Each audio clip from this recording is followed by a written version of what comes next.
Be disrupted by the freezing weather too. Today's meeting at Kelso's off, the card at Warwick tomorrow's been abandoned, and the meeting at Wetherby tomorrow is subject to an inspection. BBC Radio Manchester, satellite weather with Diane Oxford. Well, it's a quiet sort of day with very light winds, so the weather that you've got now isn't really going to go anywhere. There's nothing to stir it up a bit. But we are optimistic that there will be a slight improvement from morning through to afternoon, so you might lose a bit of this grey weather and slightly brighter skies could come through, but never a great day. Top temperature, 4 Celsius. Yeah, very good day to you. Lunchtime. I'm not the only one.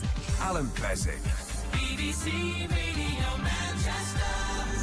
I am not the only one. I don't care what you say. I'm not the only one. I'm not. I am not the only one who laughed when they were playing that audio, as we call it, recording, if you will, of the bombing of Gaza. Now, I wasn't laughing. It was the chicken. There's nothing I could do. You don't expect it.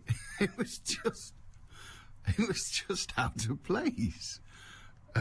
Boom, boom, boom, carnage everywhere, and right in the middle of it, I'm sorry. I don't care which way the bombs were going. That was funny, and there's nothing I can do. I know I'm sick in the head, but that was funny. Dear God. There's got to be another piece we could have found. I mean, piece, that's a word you don't use lightly round there, isn't it? But there's got to be another bit of sound. I mean, you know, there's enough bombs going off for us to get one that hasn't got a chicken in it. Crying out loud. Please play the chicken again. We like a light-hearted look at death and disaster. Dear God. And how loud are them chickens? Blimey. They're louder than bombs. Crumbs, that's what I've got to say. Absolute crumbs. Anyway, are you all right? Good, so am I. It's nothing you can do about it. It's gone now.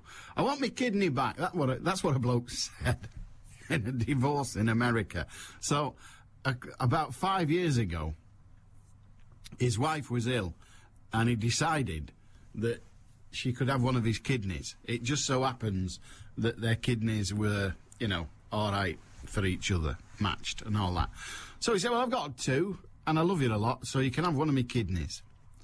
And this perked her up a bit, as it would. You know, she'd spent most of her life spending 3 days a week lying on her bed with all the juices being sucked out of her and pushed in again after they'd been hoovered. And that was that. And then, of course, once she got the new kidney, well, the world was her oyster. And she spent a bit more time lying down, only this time next to somebody else's husband.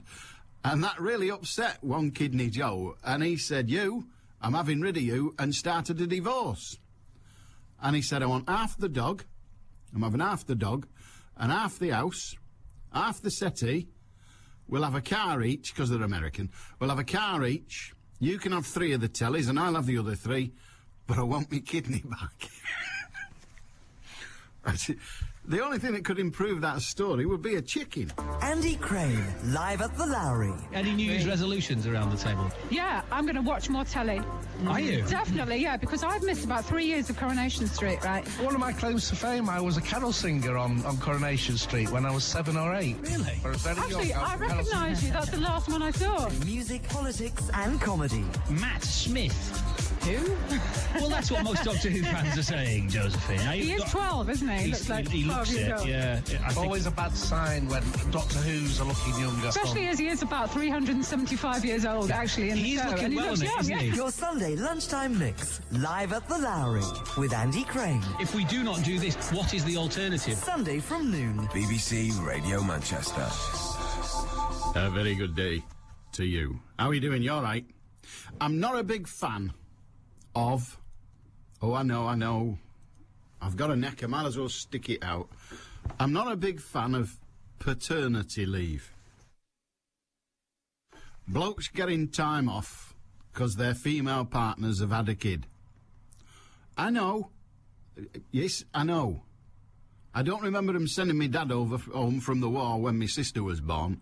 You'll have to stop fighting the Germans, George. Your wife's had a baby. OK, over we go then. And you put a flag up and you say to the Germans, we're all going home because our wives have had kids. All right then.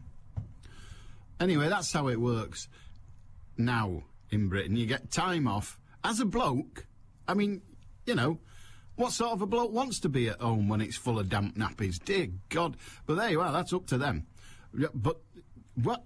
Time off? A bloke gets time off to go home and presumably help out with the chores or watch the thing gurgling.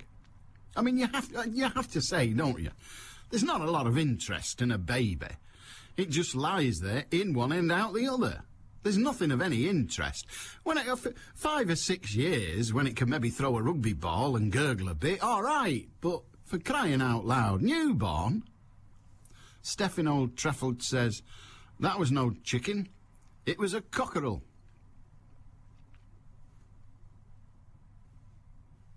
What? When did you last have cockerel and chips? That's going to go down well in Owlett's Chippy. Can I have cock and chips? That'll go down really well. You end up getting sausages. Colin in Shropshire. Hello, Alan. How are you? I'm very well. What can we do for you? Well, the wife was listening to you yesterday, and she said you were talking about do people still do the football coupons? I was, yes, I was. Well, I am an avid football coupon supporter. Why? Why? Well, it's a bit of interest, and you can make a bit of money on it. It's good fun. Well, yeah, but you can make a lot more money on the lottery. No, but I've had won more money on the coupon than I have on the lottery. Mm. It's good fun on a Saturday afternoon, watching the results coming in. There's quite a few of us do it around this area. Really? Yeah. This is none of my business, but how much does it cost you? Well, it's the one we do is what's called a fixed odds coupon.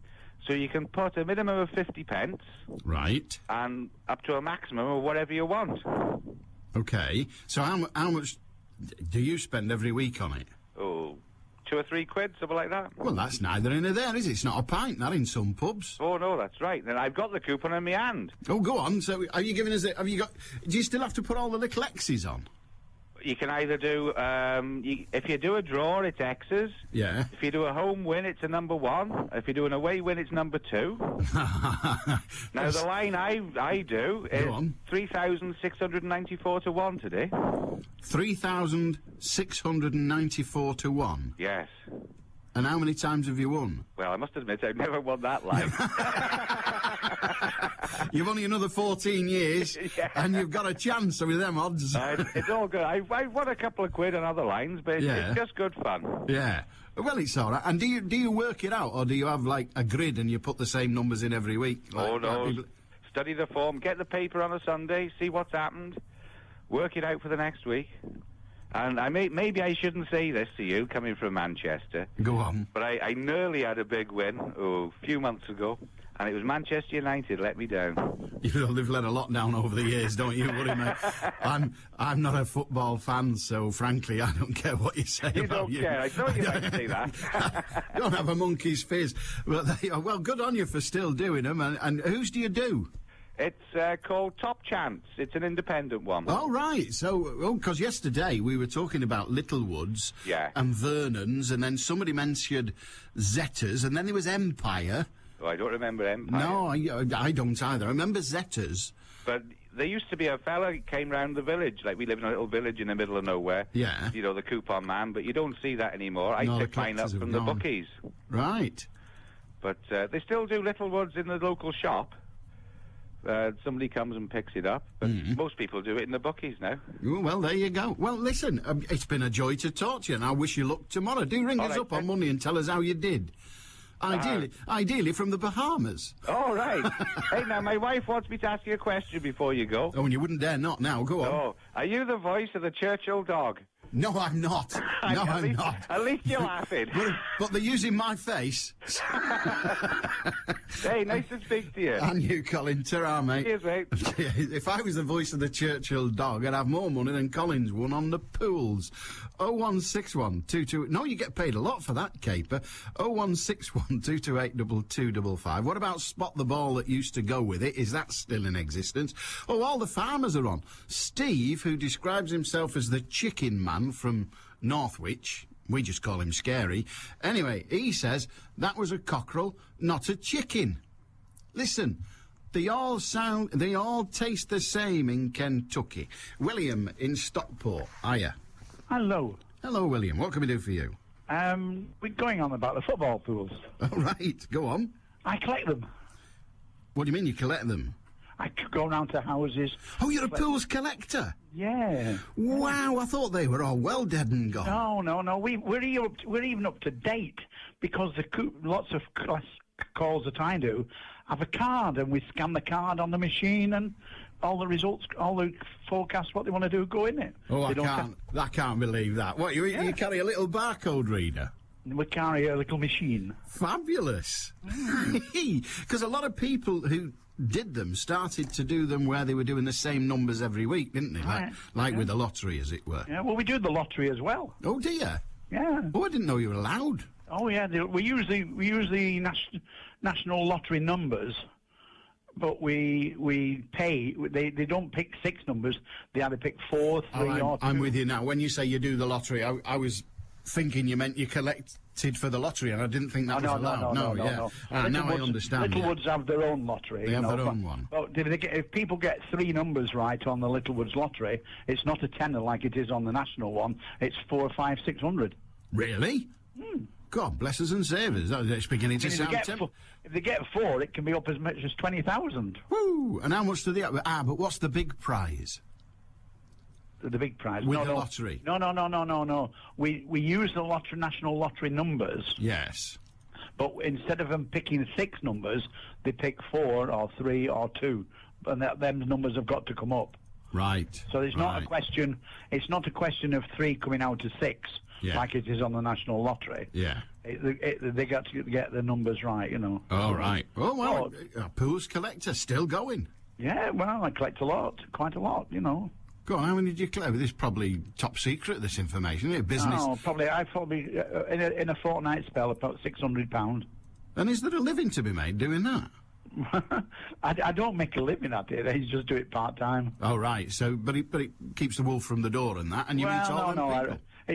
I meet people, and I go around, and everybody's glad to see you.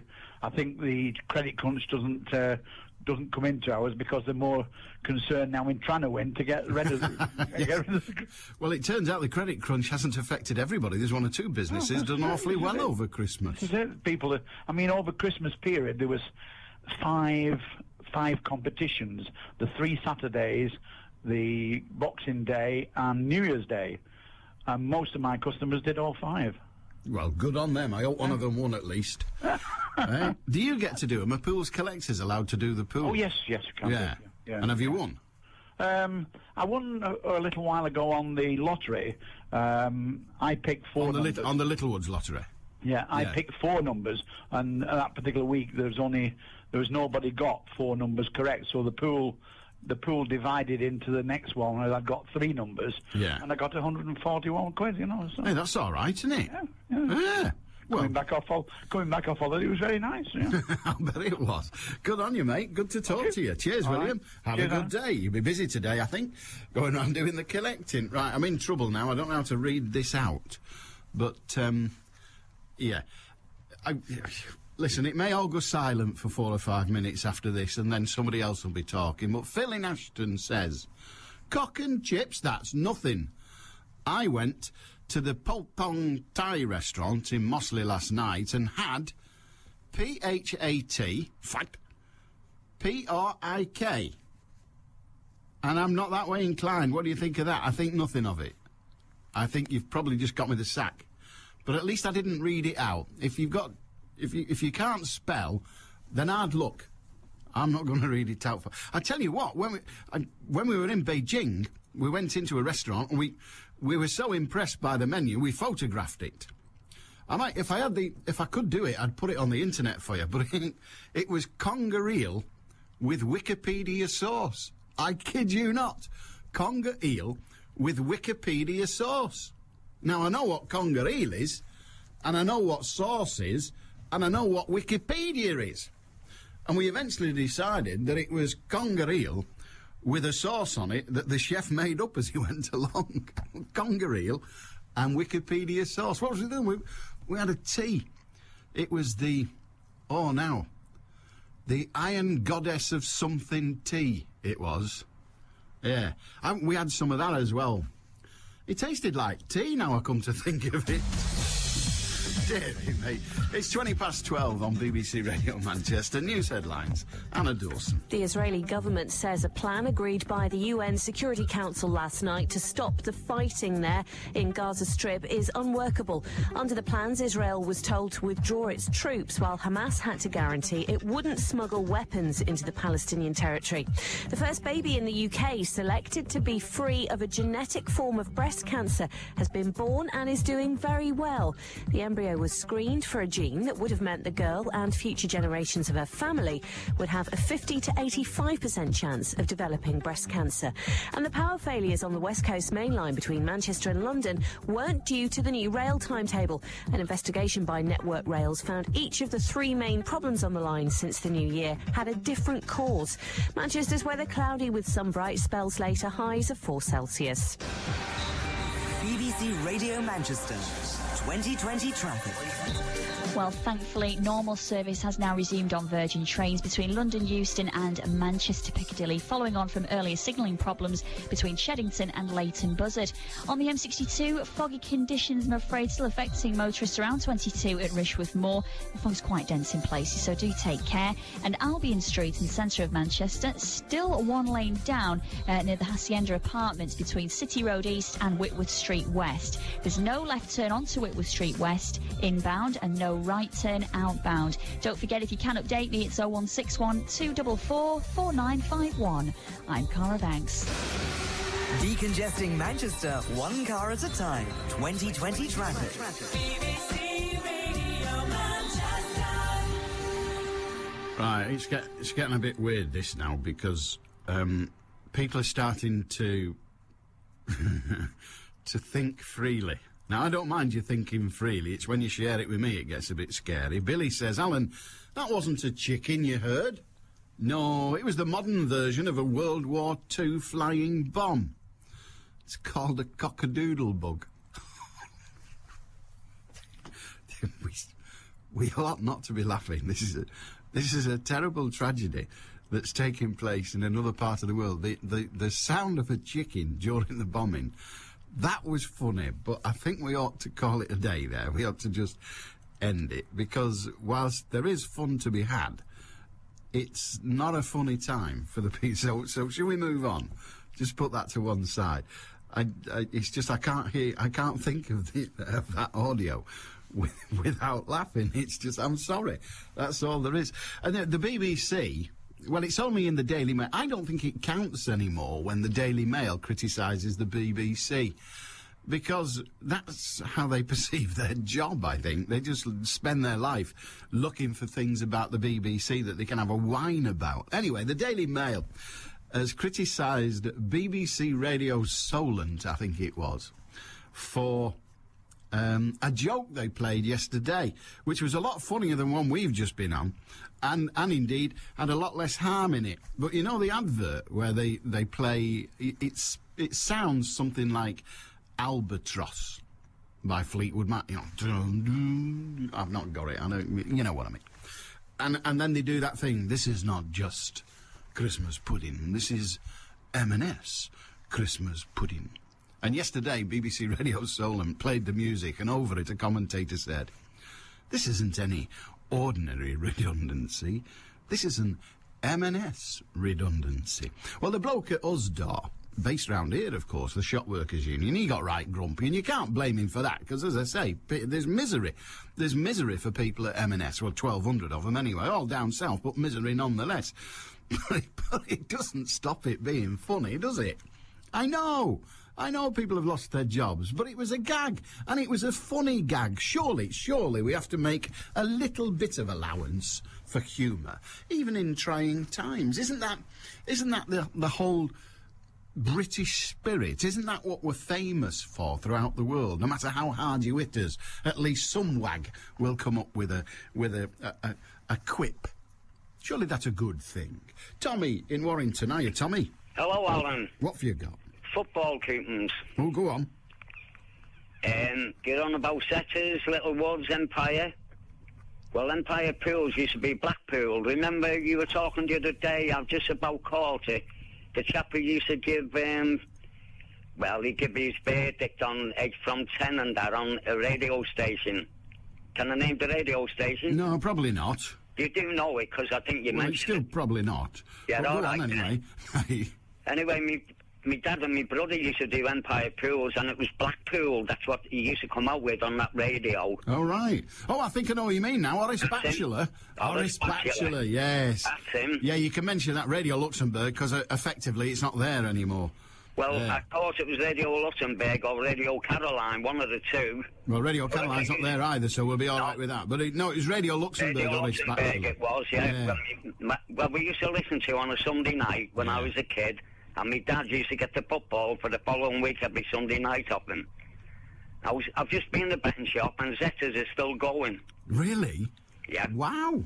Isn't that amazing? It is. Honestly, I could have brought one down with me. I've just got me little woods now. I do little woods every week. Yeah.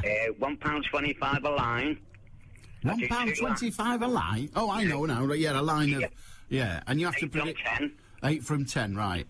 And because you can pay a bit more and do 8 from 12, can't you? Yeah, I know that. But on the other side, you get a line of 8 from 11. You get that free.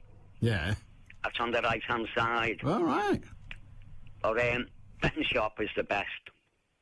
And have you ever won? At the betting shop, I always back 2 2s. 2 2s? Yeah. Like Berry's going to play Barnet on Saturday. Yeah. If you put that down, £2.22, and just say Everton 0-2-2 and a pound double, and the both of them come up, you get £285. Well, it sounds absolutely fabulous, but you do realise I haven't a clue what you just said. Well, you're Warrington, see. I don't think that's what's holding me back. I think it's the rugby. Yeah. I've never bet on rugby for years. I did as a kid, very small boy. I must have been 11 years of age or thereabouts. I won £100 on the Evening Chronicle prediction because it was an handicap, the Evening Chronicle Rugby League handicap, and I won £100. That'd be back in the late 1950s. Only, I think 9 of us won it, so we only got about £11.50 each. But I did buy a leather jacket, or an imitation leather jacket with the money. So it would be. It's quite a lot of money then. Yeah. But the £100, I think I could have probably retired 5 years before I started work. Good on you, Tommy. Have a good one, mate. Oh, sorry, go on. Have a belter. No, okay. Yeah, ta-ra now. That got a bit confusing, didn't it? We stay in Warrington. I don't know what we've done to deserve that, but it's a great honour to talk to Bernard. Hiya, mate. Hello, Alan. How are you doing? I'm all right. I'm good. It was just yesterday I heard on the news that Mike Tindall, you know of him? I do know of him. Yeah. Going out with Zara. You know I was Zara Phillips. Yes. Yeah. Apparently he's been done for drink driving. 3 years he's been given. He has. Yeah, 3 years ban. Now if me and you was drink driving, and you must know someone who's been done for drink driving, don't you? I think I probably do. Yeah. Yeah, and what severity of a fine have they got, you know? Yeah. Well, it varies, but he's been done before, hasn't he? That's the problem with him. 3 years fine he's got, so he must have been well over the limit. No, he wasn't that far over the limit, to be honest, no. Right. His problem, I suppose, is that he's previously been banned from driving for drink driving, and the magistrates presumably took a dim view of the fact that he's there again. Do you know golded me today when he was coming? Did you see any news last night of it? No. Go on. He come out of court smirking. Go. If I never speak to you again on the radio, I swear on my kids' lives. He come out of that courtroom. Oh no, this is how annoyed I am. He come out of that courtroom smirking. What do you mean by smirking? I always wondered about this. What do you mean by smirking? He had a big grin on his face. What, is that not the same as smirking? Well, I'm not sure, because smirking implies some kind of disregard for those around. I mean, I don't want to defend drink drivers, because frankly I can't bear them. And even the circumstances of his, because he was actually convicted of being over the limit, but it was 11 hours after he'd been drinking, and there was also medical evidence presented to court saying that his liver cannot process alcohol at the usual speed. But even so, I'm, as I say, I'm not making excuses. Doesn't stop him wrecking champers and all the rest of it, does it? With his but it doesn't stop him. But it may well be that. I mean, let's not get into the detail of it. But it may well be that he thought, having spent a night asleep, he thought he was clear now. And the argument put by the scientist that he employed was, the medical scientist he employed, was that if it had been anybody else, he would have been clear. But his liver, didn't operate as efficiently with alcohol as others do, and so it was still in his system. I'm not defending him, but that idea that he came out of court smiling, when you step out of court, or anywhere else for that matter, and you see hundreds of press photographers and anything else, and you just think, you know, there's a war going on in the Middle East, and here's a bloke done for drink driving. And have you lot nothing better else to do than chase people like me? Yeah, I mean, had it been Allan Beswick or Bernard in Warrington, the press wouldn't have been there. It's just that he's playing rumpy-pumpy with a member of the royal family.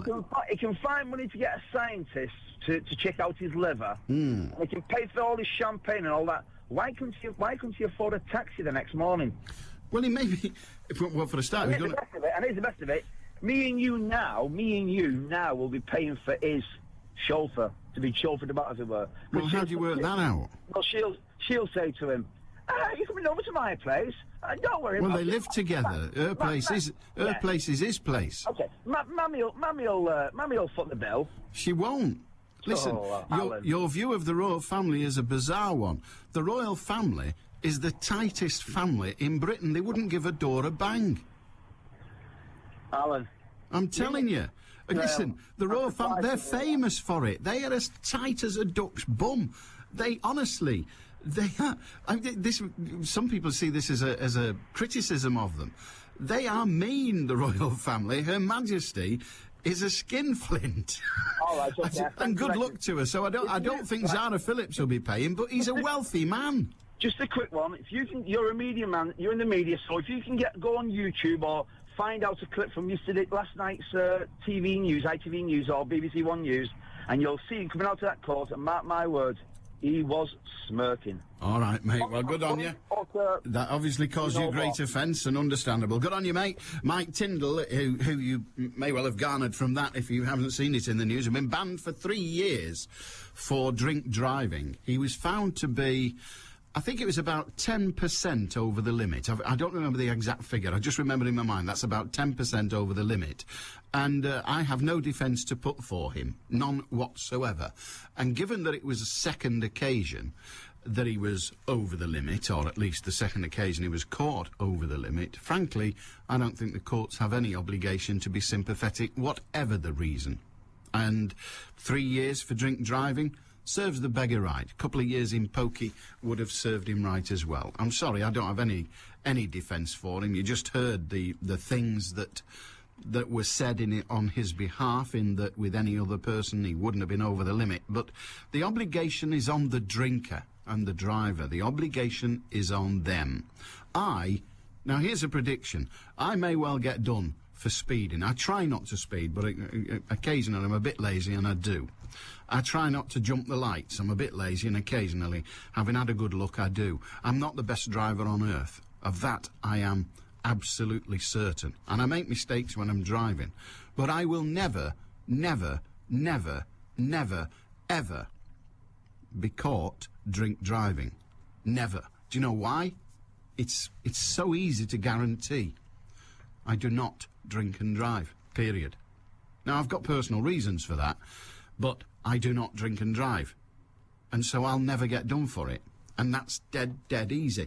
The day before, he started drinking at lunchtime. Good luck to him. He had a few beers. Then he had, I don't know why they bothered telling us this, then later in the evening he had 7 glasses of champagne. Frankly, I wouldn't have 7 glasses of champagne on party night, but there you are. He had 7 glasses of champagne. And then he had a vodka and Red Bull. clearly, because he didn't want to sleep that night. And then got up the next day and at 11 o'clock was driving and found to be over the limit.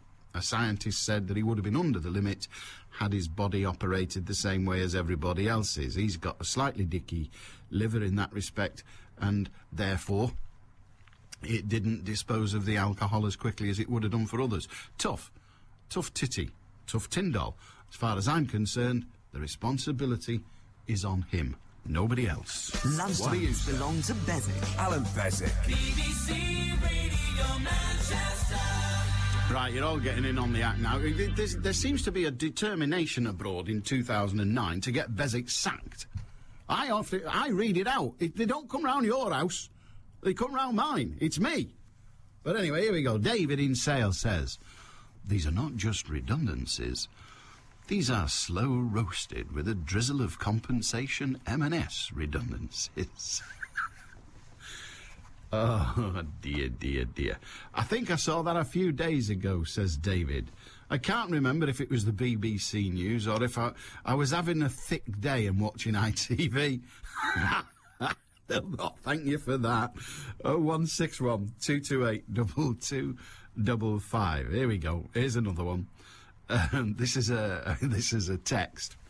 Lovingly wrapped in a nice creamy white envelope with gorgeously detailed fine gold writing and a first-class stamp. This isn't just any P45. It's a Marks and Spencer's P45. You are. It's a plan. Obviously, there's been a meeting. Why, that's what's happened whilst I've been in Beijing, isn't it? You've had a meeting, you've all got together in a phone box somewhere, and you've had a meeting and you've decided, let's send in stuff that'll get Beswick sacked. It seems harsh. I have to say I can't blame you, but it does seem harsh. Dearie, dearie me. Oh, it's not helped by me laughing, is it? It's just not helped. Alan, this is Kevin, a woman was recently convicted for taking £16,000 worth of scratch cards for her employer over a period of some months. She only won a couple of 50-quid prizes. This should give you some idea of your chances of winning. The interesting thing is that she was charged with stealing £16,000, whereas she took cards costing pence to print. Her employer was only out of pocket for the cost of print, plus her winnings. You can't have stolen from you something you never had. Here lies the case for the defence, Your Honour, says Kevin. That is an interesting thought, isn't it? It depends on where the employer, where they were stolen from, if you will.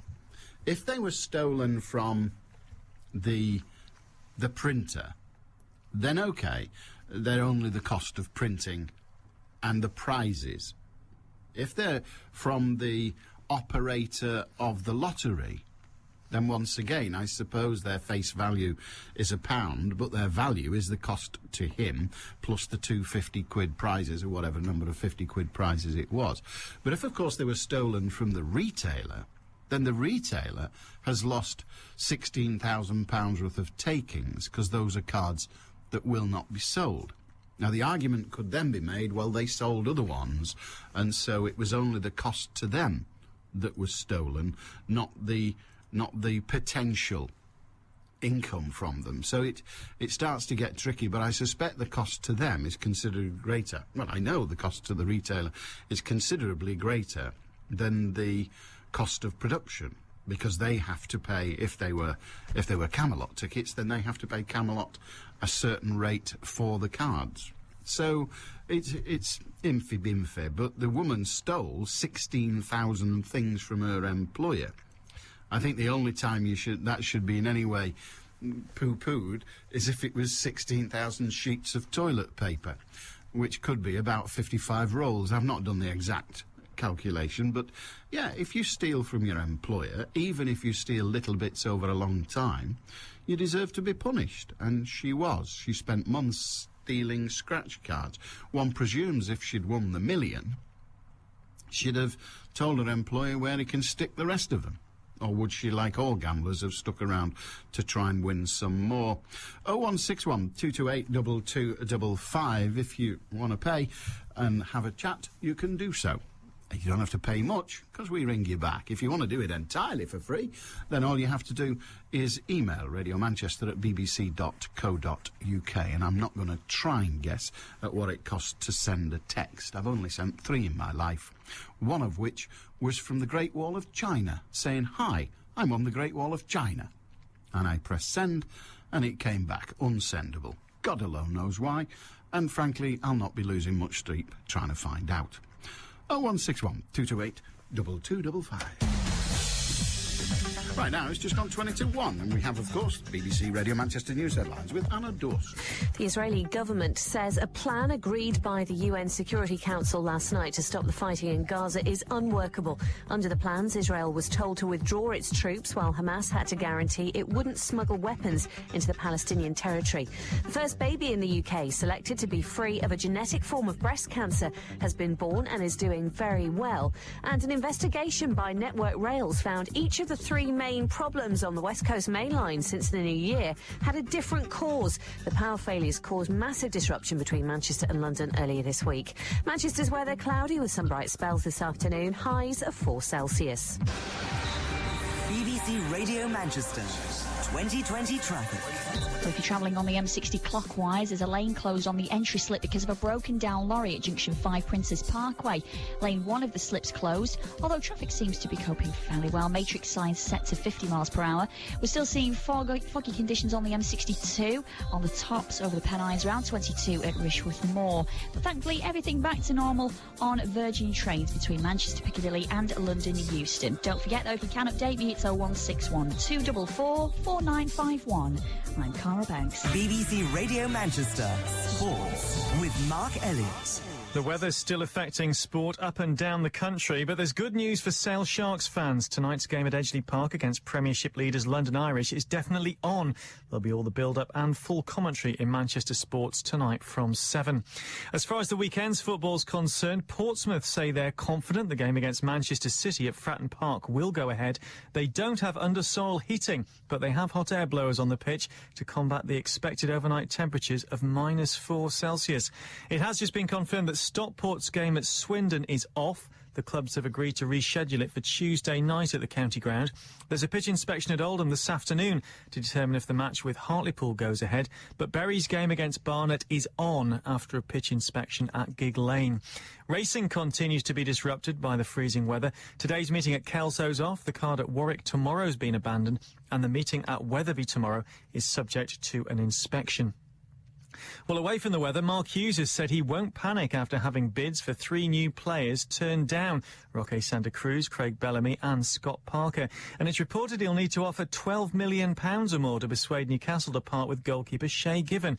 Hughes says he wants to sign players he can rely on. Managers will always go with players that they feel they can trust, players that they've obviously had experience of and understand not only their technical ability, but obviously their character and the way that they work on a daily basis, and certainly the players that you just mentioned fall into that category. And the Blackburn manager Sam Allardyce has told City to blow us out of the water if they want to sign Roque Santa Cruz. It's believed the second offer for him from City was around £15 million. That was, of course, rejected. Well, the one signing they have made, Wayne Bridge, has warned fans that success won't be instantaneous. The former Chelsea defender moved to Eastlands for £12 million last week and has been impressed with what he's seen so far. The owners have took over and it's exciting times. Obviously, even at Chelsea, you know, it's slow. It's not going to happen overnight. Players are come and go. And I'm just glad to be part of it, and I know that from what I'm hearing from the staff and obviously the boss, you know, everyone's heading in the right direction. Rio Ferdinand is fit to return to the Manchester United side for Sunday's visit of Chelsea. He's been back in training this week after missing 4 matches with back spasms. Patrice Evra should line up alongside Ferdinand after missing the same games through suspension. And Cristiano Ronaldo is fit to play despite yesterday's car crash close to Manchester Airport. There'll be no Carling Cup hangover, according to the midweek captain, Nemanja Vidic. United produced arguably their worst performance of the season when they lost 1-0 at Derby on Wednesday, but with Chelsea, the visitors, Vidic says there's no problem about motivation. I think we are not so disappointed. Of course, we can learn from this game, but in the Premier League it's going to be different game. We're looking forward. We know what it means for us, that game, for both teams. It's going to be a great game and we're going to be ready. The Wigan boss, Steve Bruce, says he's hoping there won't be any administrative hold-ups with new signing Hugo Rolega. The 23-year-old Colombian international has signed from Mexican side Necaxa. We've agreed terms with the boy, we've agreed terms with the club. He does fly in next week. We go to the work permit on Monday in Manchester. That is the next hurdle we've got to overcome. We hope that that's not going to be a problem because he is a very, very good player. He's at the right age, an international player, and if he comes, then I'm sure he... Steve Bruce disappearing there. On to other news. Rotherham United have signed the Stockport midfielder Jason Taylor on a free transfer. He's signed a 2.5-year contract. The older midfielder JP Kalala is on the move again. The Democratic Republic of Congo international has returned to Grimsby on loan until the end of the season. Striker Martin Gritton's left Macclesfield to join League Two rivals Chesterfield. The 30-year-old who joined the Siltmen in 2007 scored 16 goals in 56 games. He signed a 2.5-year contract at Saltergate.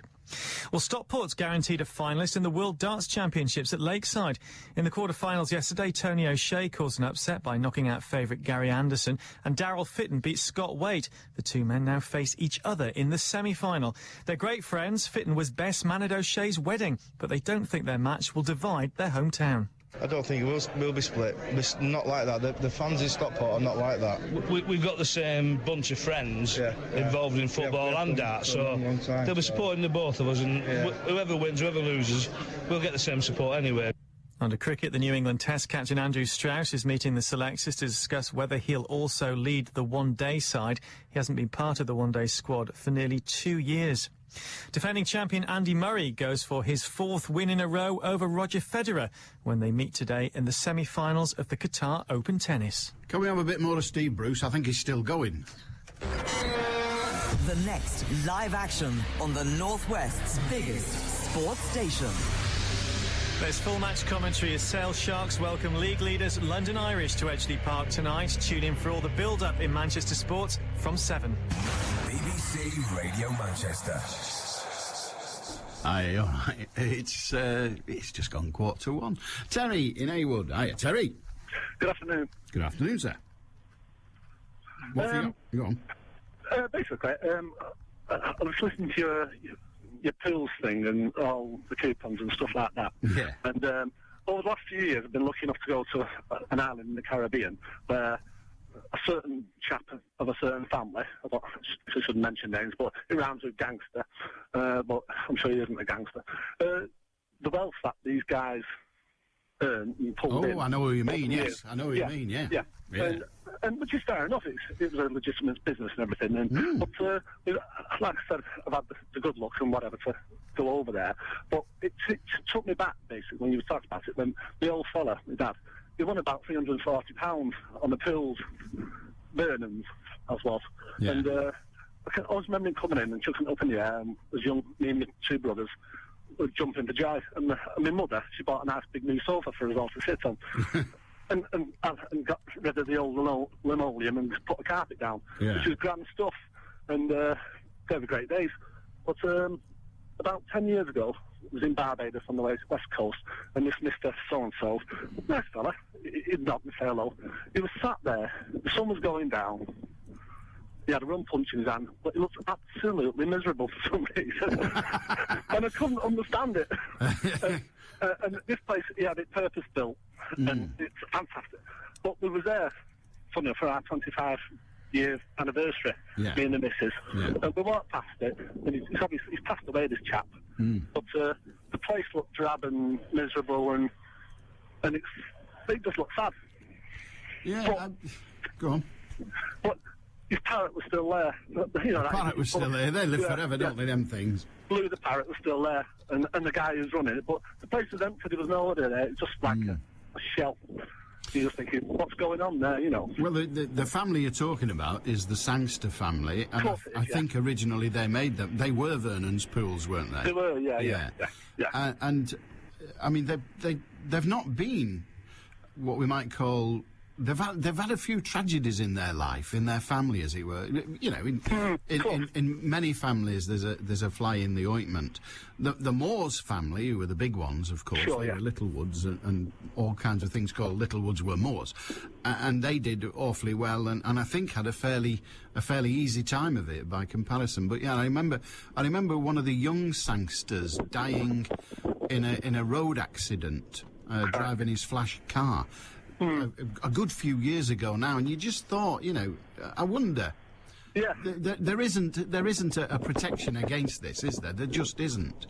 No. But the man you're talking about, he died in 2004. That was Robert Sangster, died in 2004. Sure. Yeah, it was. I know he was a very good benefactor to all sorts of charities. Yeah, they did all sorts. The others do as well. The others did. The Moores family did a lot as well. But yeah, I mean, you know, what do you say? They had a bit of tragedy in their lives. Yeah, I was just put it in comparison, like 55p for, you know, like 12 dots on a coupon, and then £345, and then, you know, we're all singing and dancing, and then, you know, and then you're walking up on the coast of the beach that millionaires and billionaires living on, and they're absolutely miserable. Well, I said it yesterday, you know, you can be miserable whether you're rich or poor, but it's a lot easier when you're rich. It's a lot less painful. Good on you, mate. Good on you. There you are, Tales of the Caribbean and the Sangster family, Robert Sangster. And Robert Sangster didn't start the business, he inherited it from his dad. The Moores, I remember reading about, was it John Moores? I think it was. We've now got a university named after them in Liverpool. But he started up the business with his cousin, I think, in the 20s or something like that. And then it was suspended during the war because there was no football, and then it came back after the war and went on to be huge, absolutely huge, because of course we all have the desire or think life would be a lot easier if we were rich. And frankly, I think it's probably true. I don't know, but it's certainly a lot easier than being poor and miserable, isn't it? But there you are. But anyway, Robert Sangster, so there, on his Caribbean island. It's all right for some. What's that phrase? Nice work if you can get it. I have a great admiration for people who build up a business from nothing, who build wealth from nothing, provided they do it honourably and fairly. I mean, there are one or two big business people who've done it in entirely different ways, but some people do it from the sweat of their own brow, and they're to be applauded. The thing that I find weird is that they rarely spend it. They build it all up, and they don't spend it. And there is this thought, isn't there? The aristocracy used to use a phrase of insult against people who made their money in trade. Second-generation trade. Well, they're the people who inherit the money from their hard-working parents. But it's the next generation, the third generation, who generally spend it all. It doesn't happen in our house, I assure you. Eamon and Diane. It's about you.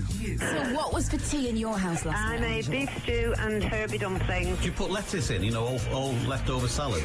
No. Nothing extra that. Old lettuce. Eamon and Diane. It's about Manchester. I was shopping in Affleck's Palace before it was Affleck's Palace. Before it was fashionable. Why does that not surprise me? It used to be called Affleck and Brown. It's about Eamon and Diane. This is a feast for the taking. Eamon O'Neill, Diane Osprey. Back Monday morning at 6. BBC Radio Manchester. Lots of people doing the joke about the famous footballer, Mr. Ronaldo, and his incident yesterday, which we brought to you. Of course, we were first with the news, as they say. I'll do the gag and then it's out the way. Frankly, I don't quite understand it, but we'll do it anyway. I understand that when he crashed, the car rolled 10 times, span on its roof for 3 full rotations, and Ronaldo said it wasn't his fault, as the wall wasn't 10 yards back. It's got something to do with taking penalties and all the rest of it. That's fine. Thank you for that from Steve, and at least Gary in Failsworth...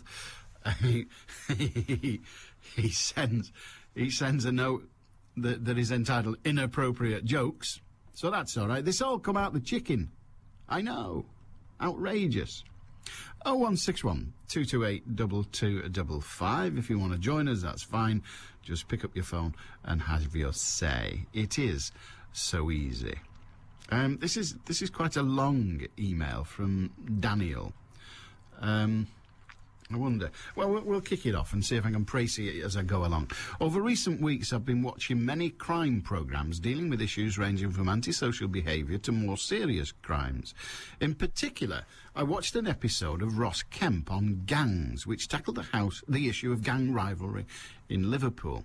This episode was particularly disturbing as it showed young teenagers with access to firearms with absolutely no conscience about using them.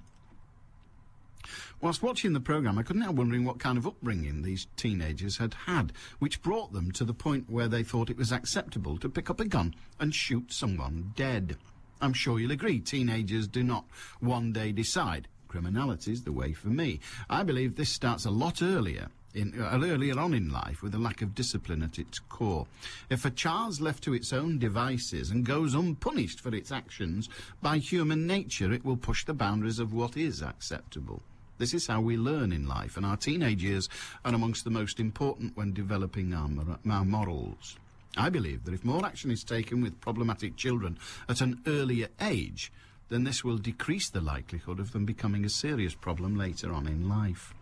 Many parents of teenage criminals complain that their children are beyond control, which I believe is true, says Daniel. But had these same parents addressed the issues much earlier on, then their children may not be turning out to be wrong-uns. I think what's needed is to make parents more responsible for the actions of their children from an early age, forcing parents to face up to parenting and not allowing them to take the easy option and sit back while their children develop into uncontrollable teenagers. If from birth and up to the age of 16, parents have to operate a 5-strike scheme where any incident involving the police or any other recognised authority occur, then the parents will receive notice of this, adding a strike to their parenting record. Once 5 strikes have been accumulated, then the parents are ordered to appear before the local magistrate or young offenders panel to discuss their child's behaviour and what efforts have been made to prevent unruly behaviour. In addition, they may seek assistance from the local authority if their attempts have been unsuccessful.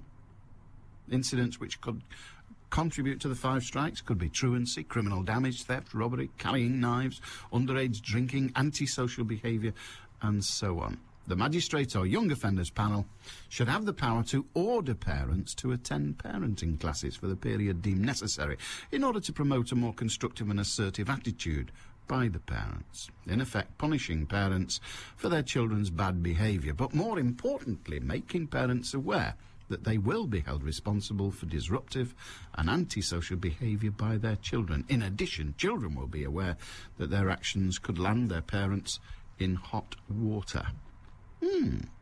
5 strikes and you're in, is the policy advocated by Daniel. Well, what do you think of that? Do you think the authorities should intervene earlier when children are clearly going off the rails, should we say? Should they intervene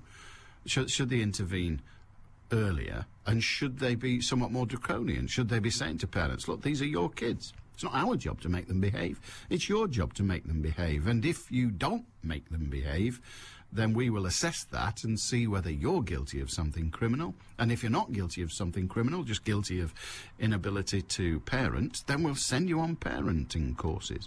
It's an interesting thought. What do you say? How much responsibility should parents carry for the behaviour of their children? They say don't visit the sins of the father onto the son. But should we be visiting the sins of the son onto the father? Because that way round, there surely is a responsibility. If I misbehave as a child, then surely if that misbehaviour is allowed to continue, then it is my parents that are to blame. They weren't. They saw to it that I didn't misbehave again, or at least didn't get caught. What do you say? 0161 228 2255. Still with the Marks and Spencer's dreadful joke, we have Colin in Royton. Pound Stretcher and Marks and Spencer's have merged. It's going to be called Stretch Marks. Oh dear, dear, dear. Listen out for the chicken. 0161 228 2255. You got something to say? We'll listen. Join me, Jack Deering, from 7 today for commentary on Sale Sharks against London Irish and a comprehensive roundup of all the week's sports news. You'll be bang up to date with everything. Not that there's been a lot of sports news, has there? Not a lot been going on. Except in cricket, where there's been absolutely nothing going on. Other than a bit of rowing and striking and toys out of prams and stuff. 95.1 FM. DAB Digital Radio. And the World Wide Web. This is Manchester. BBC Radio Manchester.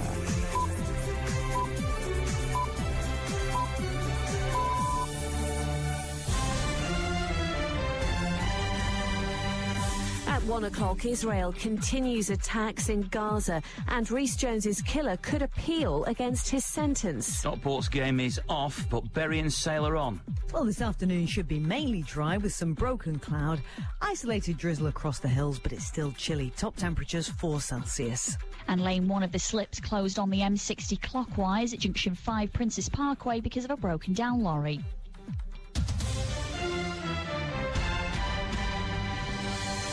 Good afternoon, I'm Anna Dawson. The Palestinians say another 19 people have been killed in continuing attacks inside Gaza. The Israeli Prime Minister Ehud Olmert has described the UN resolution calling for an immediate end to the violence as unworkable. He said Palestinian organisations wouldn't comply with it. The ruling party in Gaza, Hamas, has also dismissed the call for a ceasefire. In the West Bank, people have been taking part in rallies in support of Gaza. Ali Makbul's been to mosques in Ramallah. Well, thousands of people right across the West Bank are pouring out of mosques after Friday prayers to demonstrate and show their solidarity with the people of Gaza. Here, close to the centre of Ramallah, are thousands of people waving flags and shouting slogans against the Israeli government, but also calling for Palestinian unity. Now, many people here feel that their calls for an end to the violence in Gaza are not being heard by the outside world. The first baby in the UK selected to be free of a genetic form of breast cancer has been born and is doing very well. The embryo was screened for a gene that would have meant the girl and future generations of her family would have a 50 to 85% chance of developing breast cancer. Paul Serhal from University College Hospital London says the screening's only available to certain patients, though. They don't come to us just light-hearted. These patients have suffered emotionally and physically, and of course, let alone their own risk of developing cancer. So this procedure will be made available only when there's a very strong family history, and of course for those patients who carry the genetic abnormality. The power failures on the West Coast main line between Manchester and London weren't due to the new rail timetable. An investigation by Network Rails found each of the 3 main problems on the line since the new year had a different cause. None were related to modernisation work completed last year. One train from London to Manchester was cancelled this morning after a signalling problem near Leighton Buzzard. It's reported that the killer of the Liverpool schoolboy Rhys Jones may consider appealing against his sentence. Sean Mercer was jailed for life last month for murdering the 11-year-old. The judge told him he must serve at least 22 years. Now it's reported that Mercer may consider appealing against the length of his minimum sentence. A man's been shot dead during an armed robbery in Worcestershire. Police say he was wounded in the chest during the raid near Bromsgrove and died shortly afterwards. A second man was shot in the leg and is in hospital. Police are hunting the gang who did it. Parents are again being urged to ensure their children have the MMR vaccine. The North West has the highest rate of measles in the country outside London, and there were a further 27 cases in November. The Bury-based sportswear chain JD Sports has today announced their sales figures have risen by 2.8% on last year. Profits are up too. It's got more than 400 stores across the country. And if riding upside down on a motorbike inside a metal cage is your kind of thing, then you might want to be in Manchester this weekend. The Extreme Stunt Show is part of the National Motorcycle Show, which is just open at Manchester Central. 2 of the stunt riders are husband and wife team Heidi and Mikko from Finland, and Heidi admits it's dangerous. We are going to ride upside down, but meaning that we have to have speed like 50 miles per hour, and the T-forces are going over 5. Oh, when I was practicing by myself, just alone, I dropped down a couple of times. But I think you have to do those to learn to be careful and focus enough. BBC Radio Manchester, Sports with Ian Cheeseman. Stockport County's game at Swindon tomorrow has been called off due to a frozen pitch. It's been rescheduled for next Tuesday. Bury's home game against Barnet has been given the go-ahead after a morning inspection, but Oldham have an inspection planned during the afternoon. Portsmouth have brought in 8 hot air blowers to make sure tomorrow's visit of Manchester City goes ahead, despite predicted temperatures of -4 overnight. Pompey don't have undersoil heating. And while we're doing a weather check, Sale Sharks have confirmed that tonight's visit of London Irish will go ahead as planned. There's full commentary in Manchester Sports from 7. Birmingham City have agreed to sign Lee Boyer from West Ham on loan until the end of the season. Stockport midfielder Jason Taylor is joining Rotherham on a free transfer. Andy Murray plays Roger Federer today for a place in the final of the Qatar Open Tennis. And today's racing at Kelso is off. The card at Warwick tomorrow has been abandoned because of frost, and the meeting at Wetherby tomorrow is subject to an inspection. That London Irish game against Sale, that'll be a cracker. London Irish are banging at them, isn't it? BBC Radio Manchester, satellite weather with Heather Stocks. Well, this afternoon it's generally a cloudy picture, and that cloud could be thick enough to bring us a little bit of drizzle across the hills. On the other hand, it'll thin here and there, and that'll be enough to bring us 1 or 2 bright spells, maybe even a sunny spell or 2 as we go through the day. It's a chilly day. We've got light winds and temperatures of 4 Celsius. Allan Beswick with you on the phones. 0161 228 2255. BBC Radio Manchester. Anthony asks a question that I don't have the answer to. Why are your listeners linking the closures of Marks and Spencer's to that yummy lady's voice advertising... that yummy lady's advertising voice when they are, because of Parkinson, dribbling on about what him and his Mrs. Mary like for Christmas dinner? It's not even a sentence. I'll try again. Why are your listeners linking the closures to that yummy lady's advertising voice when they are, because of Parkinson, dribbling on about what him and his Mrs. Mary like for Christmas dinner? I don't know. How can I know why they're doing things? I'm not a spokesperson for them. They're many and varied. There's at least 10. And I can't work out what they're thinking. Can't work out what I'm thinking. Or even if I'm thinking sometimes. It's just the way it is. What's this? Oh, that's not funny. Please say thank you to all the staff at Radio Manchester for putting up with you for so long. Well, I'm happy to pass the message on, Neil in Bebington. What is it? Kick Beswick year? Is that what it is? Is that what we've decided now? 2009? You've heard of the year of the rat? Well, this is the year of the Kick Beswick. I don't know what a Kick Beswick is, but if the opportunity presents itself, give it a boot. And why not? I hear you say. 0161 228 2255. We were talking earlier, following that rather long email from Daniel about five strikes and you're in, as it were, which is a nice catchphrase, if naught else. And he was talking about children and crime. There's a story that I won't say rears its ugly head, but there's a story that breaks cover, if you like, in the news every so often. And today is such a day. Mary Bell. Now, people of a certain age will know exactly who I mean, but not everybody is as old as us. Child killer Mary Bell has become a grandmother. It emerged yesterday. Bell became notorious at the age of 11. That was 40 years ago, by the way. She became notorious at the age of 11 after being convicted of strangling 2 small boys, solely for the pleasure and excitement of killing. Now 51, the woman at the centre of one of the most sensational trials of the 20th century later won a court order giving her the right to anonymity for life. So we're not allowed to say, the newspapers, we, the BBC and other media outlets are not allowed to say her real name. We're not allowed to say that Mary Bell's new name is. We're not.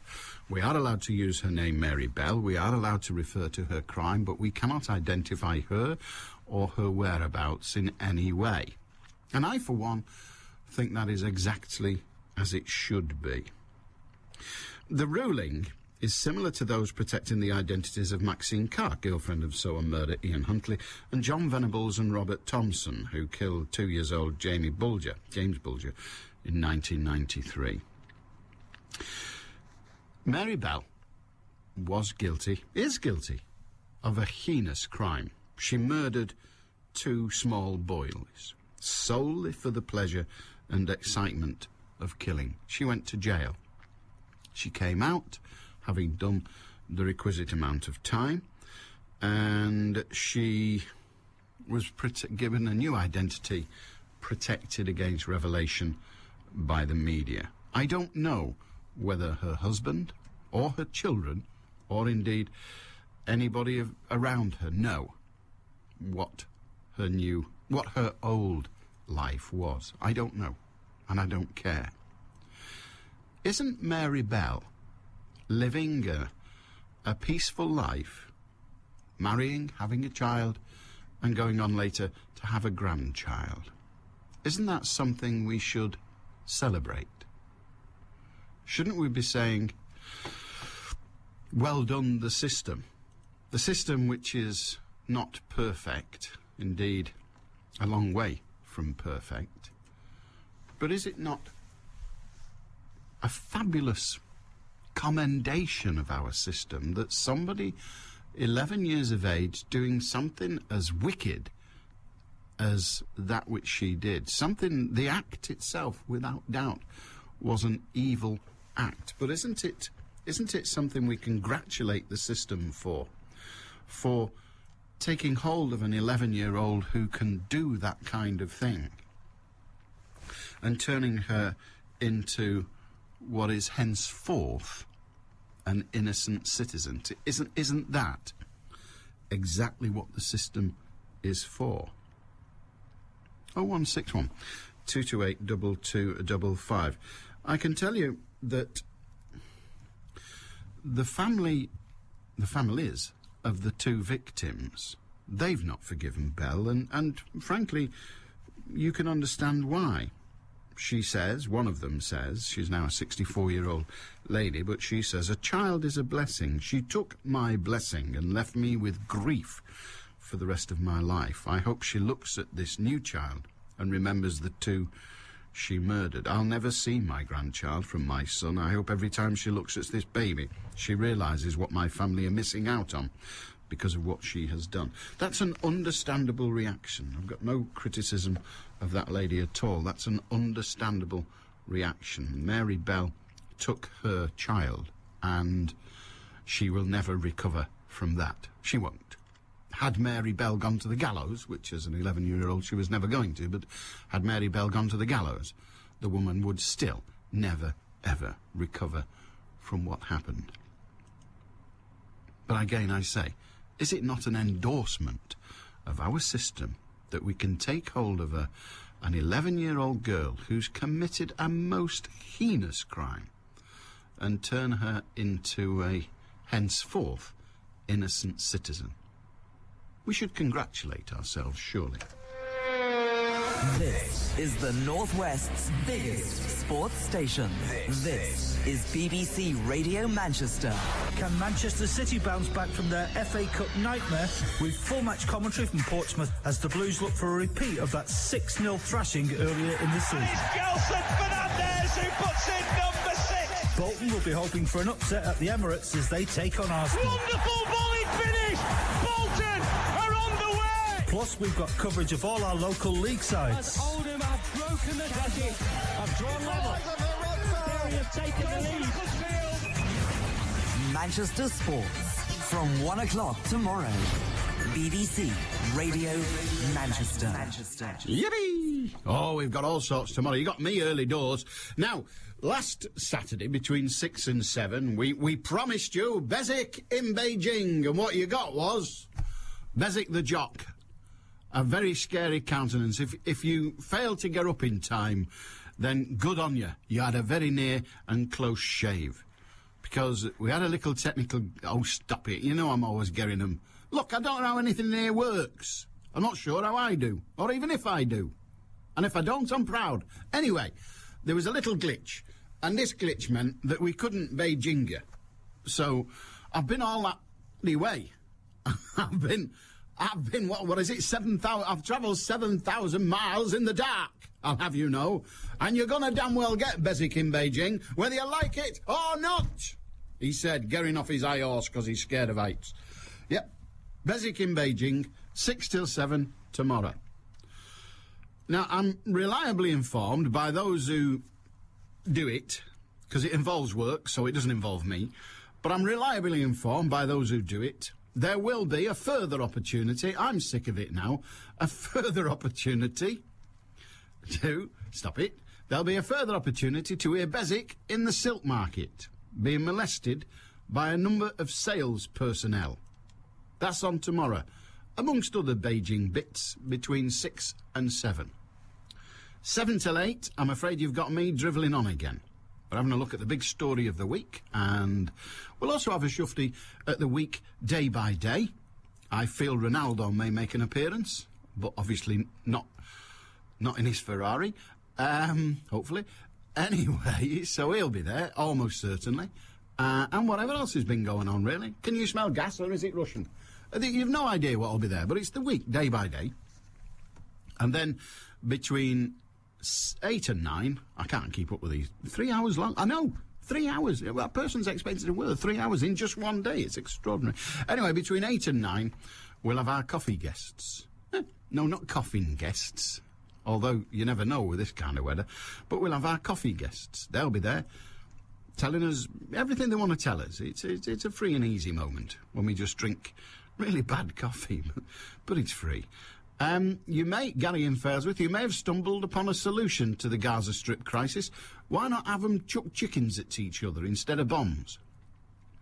Besides being more productive than the present situation, it would give hours of endless fun to the likes of thee and me. Yeah, that would do it. Yeah, I can see that catching on. Not? Weird. What goes on in people's minds? Strange things. Hey, here's an idea. Now, this is in the paper today. And, again, I'm afraid it's the world following Beswick on his journey. It is. I have ideas, and I think this is a fantastic idea, and I mention it on here, and then a month later, it's in the paper, and they're claiming it. It's a scandal and an outrage. In any other world, it'd be called stealing. That's what it'd be. But the idea is that instead of having the bin man go to every house. Now, that's working on the assumption that the bin man... I know some of them are women, but I ain't ever seen one. When the bin man comes round, and you got all that palaver about have you put your bin the right way round, and is the lid just a little bit open, and all the rest of it. And you just think, what a rigmarole, isn't it? A rigmarole. And they're making all kinds of flaming rules and regulations. It's a nightmare. Well, on the continent... in various... I can't say I've not been in every... Actually, I think I have been in every country on the continent. Well, it depends where the continent ends, really, doesn't it? But I've been in all the original European countries. You know, by that EU country. I've been in all of them. Germany. Oh, no. No, I've not. But most... I don't care. Anyway, and most of the countries on the continent, they don't have bins at every house, or even bin bags. They don't.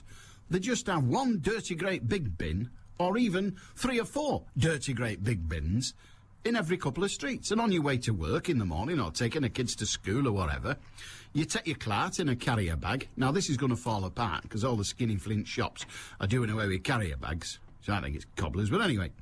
So you wander along with your carrier bag, and you lob it in the big bin. And they're divided. They have big bins just for General Clark. And no, that's not an officer in the army. General Clark. No, stop it. They have big bins for General Clark, and then they have big bins for bottles. They're called bottle bins. Not in Germany, they're called bins, obviously. But it's a good idea. It's a belting up. Doorstep rubbish collections are being scrapped, with families being required instead to use huge communal bins in a scheme that might be introduced across the country. Brighton and Hove City Council will begin installing 3,200-litre communal bins in 500 streets next week, one for every 40 homes. I don't know how much 3,200 litres is, but it sounds like a lot of space. And then For the residents, the bins will be 150 yards away. Once the scheme's ready, dustmen will no longer remove black sacks from outside homes. Now that strikes me, unless it's your house it's outside, that strikes me as being eminently sensible. Where's the problem with that?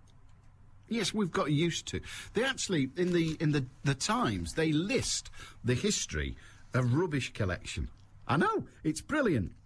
1297. Nearly 1300. 1297. The law requires householders to keep the front of the house clear of refuse. You got to keep it, you got to keep it clear. See? 1354. Rakers are employed in each London ward to rake rubbish together and remove it once a week. There's a Dickensian tale, a Charles Dickens tale about people who lived on a muck heap.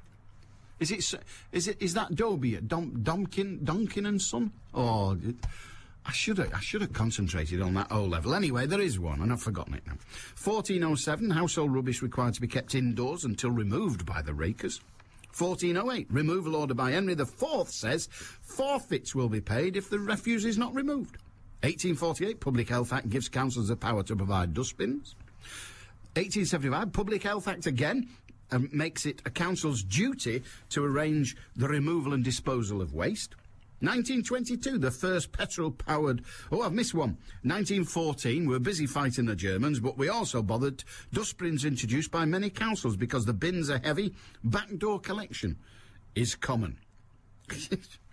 1922, the first petrol-powered refuse vehicle was used. 1936, another Public Health Act gives councils new powers on collection of rubbish. 1977, bottle banks are introduced, and it all started to fall apart then, didn't it? I like the idea of a dirty, great big bin at the end of the road.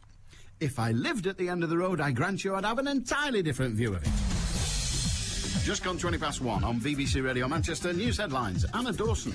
The Palestinians say another 19 people have been killed in continuing attacks inside Gaza. Israel and Hamas have rejected a plan by the UN Security Council to stop the fighting there. It's reported that the killer of Liverpool schoolboy Rhys Jones may consider appealing against his sentence. Sean Mercer was jailed for life last month for murdering the 11-year-old. And the first baby in the UK, selected to be free of a genetic form of breast cancer, has been born and is doing very well. Manchester's weather cloudy with the odd bright spell. Highs today of 4 Celsius. BBC Radio Manchester 2020 traffic. Well, a couple of problems on the roads around Manchester. If you're using the M60 clockwise, lane 1, that's the inside lane on the entry slip, has been closed off at junction 5 on the clockwise M60. That's Princess Parkway. Matrix signs are set to 50 miles per hour. Once again, a broken down lorry that's stuck at the end of the slip road.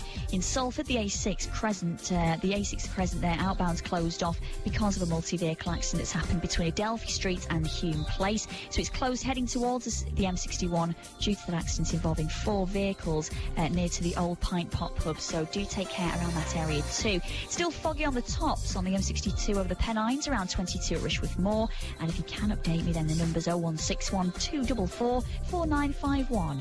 I'm Cara Banks. 2020 traffic means you get an update every 20 minutes through the day.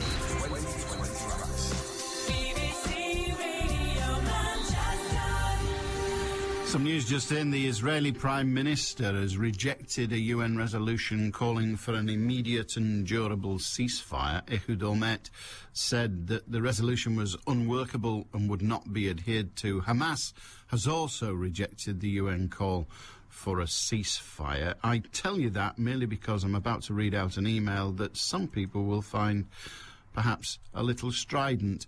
We often hear, says David, we often hear the remark that we, the UK, are thought of as the 51st state of the United States. If any state has that dubious title, it surely is the state of Israel. They receive $2 billion a year for economic aid, and a further $2 billion in military aid from Uncle Sam.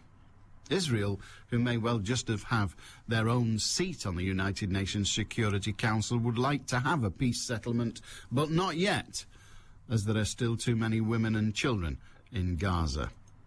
0161 228 22 855. Ray in Bellevue. Hiya, Ray. Hi, Alan. Good afternoon to you. It is. What can we do for you? Well, I was reading my newspaper today, today's edition of the New Worker. It's the paper of the New Communist Party, and there's quite a big report about the National Union of Mine Workers.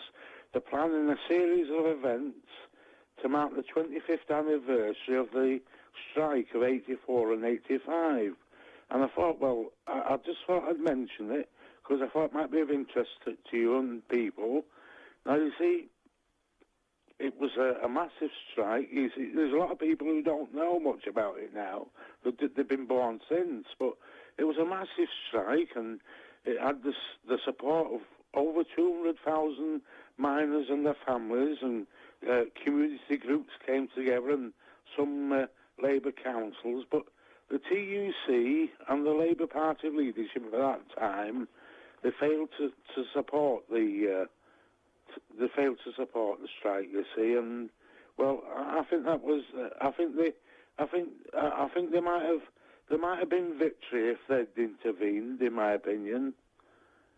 Well, in the second one, the second strike, and to a certain extent the first, wasn't there some problem in that Arthur Scargill, the then leader, wouldn't denounce violence carried out by miners, and the Labour Party said, well, until you do denounce that violence, we will not support you. And Scargill denounced, he used the clever phrase that politicians, and Scargill's a politician as much as anybody, Scargill used the phrase, I denounce all violence, but he wouldn't denounce the miners' violence on the picket lines. He denounced the police, and he denounced violence in general, but he wouldn't denounce miners' violence. Yes, that's a good point, Alan. That's made me think. But yes, I do remember on the news bulletins the running battles, and it wasn't very nice. But there was a hell of a lot of provocation, you know. You know, the police, they were running through houses in the villages, and I've been told by a friend from the northeast, the police were waving the wage packets at the miners. Yeah, they were, yeah. Yes, and but now there's going to be a number of events planned by the National Union of Mine Workers, the NUM, this year, and there's going the planning a play, and it's called Marching to the Fault Line. Yeah. And it's about Maggie Thatcher, the death of Maggie Thatcher, and how it'll be received in the north. I don't think there'll be many shedding a tear for it. Do you, Alan? I suspect there won't be many mining communities that shed a tear for Michael Heseltine or indeed Margaret Thatcher on their demise, but I regret the fact that they won't either be, should we say, critical of their leader at the time, Arthur Scargill, because he led them into 2 strikes and they lost both. Yes. There was a lot of opposition, though, from the police. Well, there was a lot of opposition. And the television, I know it reported on the violence, but no, I mean, there was a Tory government. But Ray, there was a man from round here who led a miners' strike, and they won hands down. And they won hands down, some would say, because of the way he operated it. I refer, of course, to the great Joe Gormley. Born and brought up in Ashton in Makerfield, worked in the pits, actually went down the hole in the ground and hewed coal, and eventually became the leader of the National Union of Mine Workers, and led it with an inner strength that spoke of the miners' right to a decent living wage, and not the other kind of position that Arthur Scargill took. Arthur Scargill led them into 2 major, debilitating and some would say crucified all of their jobs, but led them into 2 debilitating strikes, which they lost. Yes, but look at the results now, Alan. We've still got 50% of our electricity generated by coal. Imported coal, yes. You know, 43 million.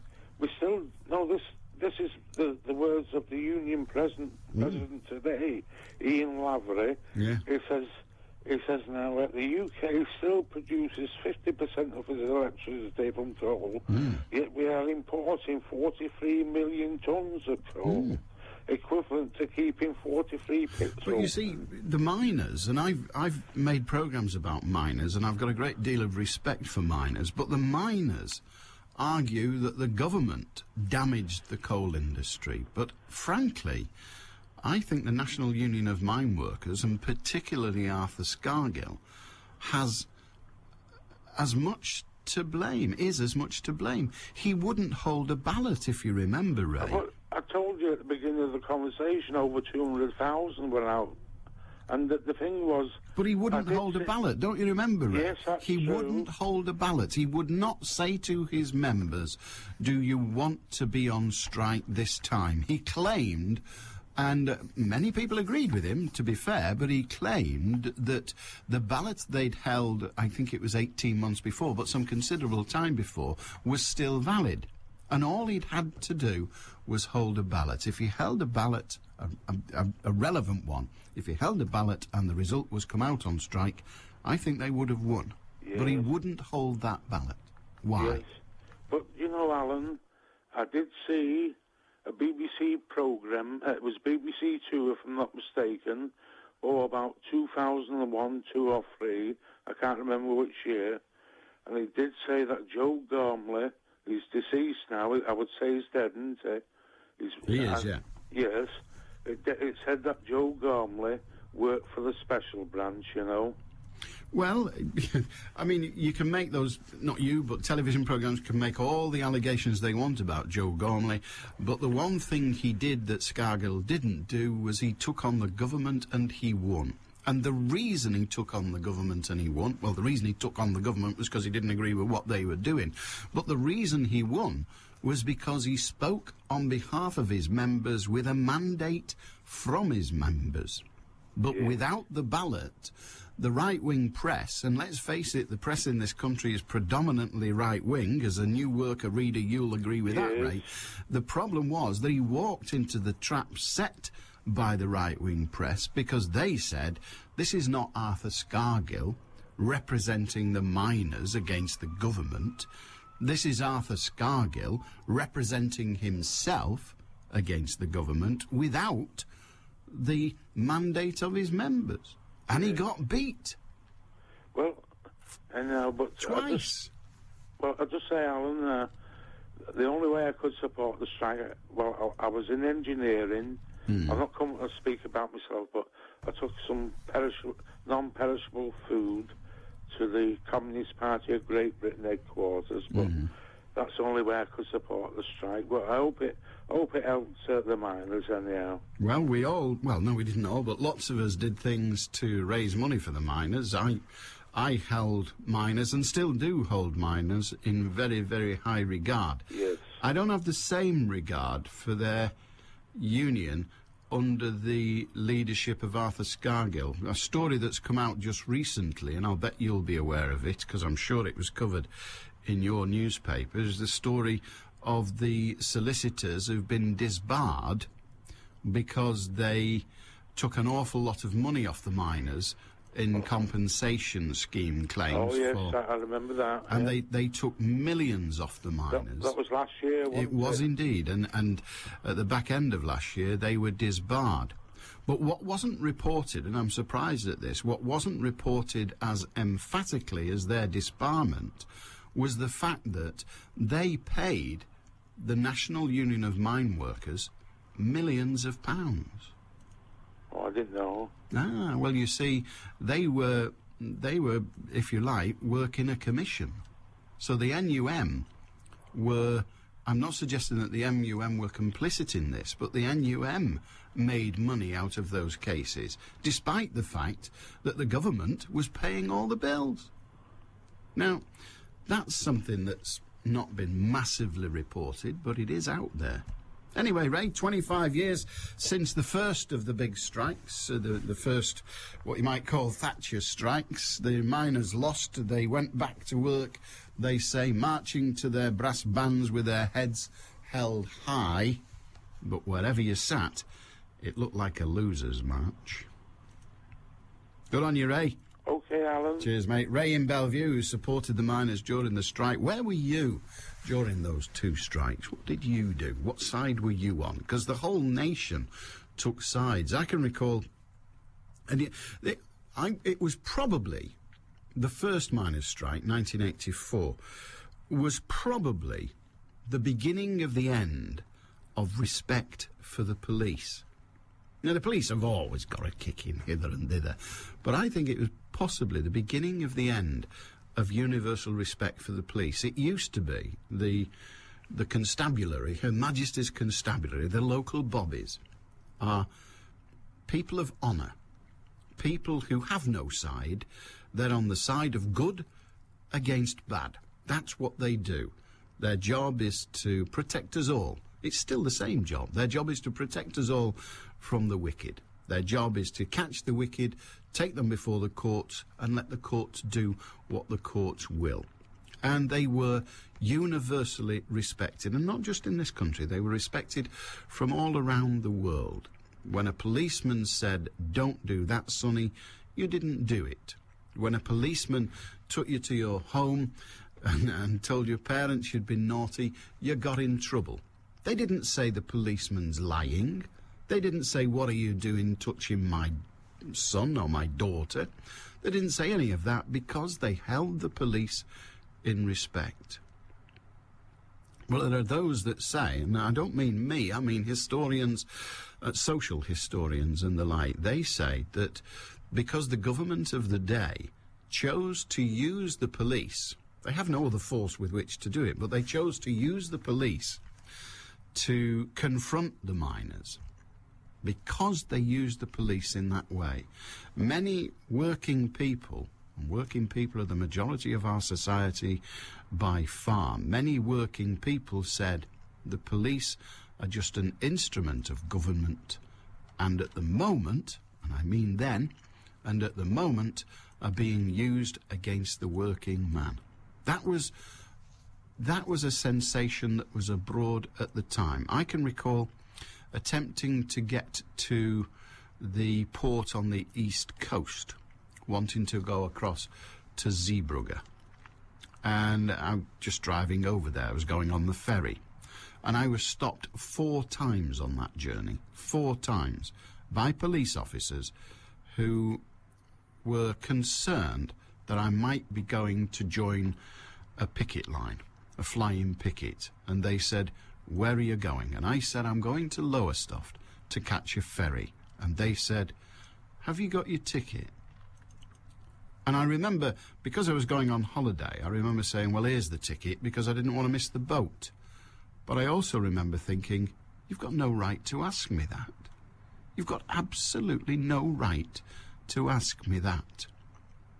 The police of this land do not have the power to stop us going about our lawful business just because the government of the day is having a row with a trade union. They didn't then, they don't now, and I think, and many, many social historians think, that that did serious damage to the reputation of our police force, and therefore serious damage to our society, because love 'em or hate 'em, and I have a lot of respect for 'em, but love 'em or hate 'em, we've got the police force we've got, and we need them.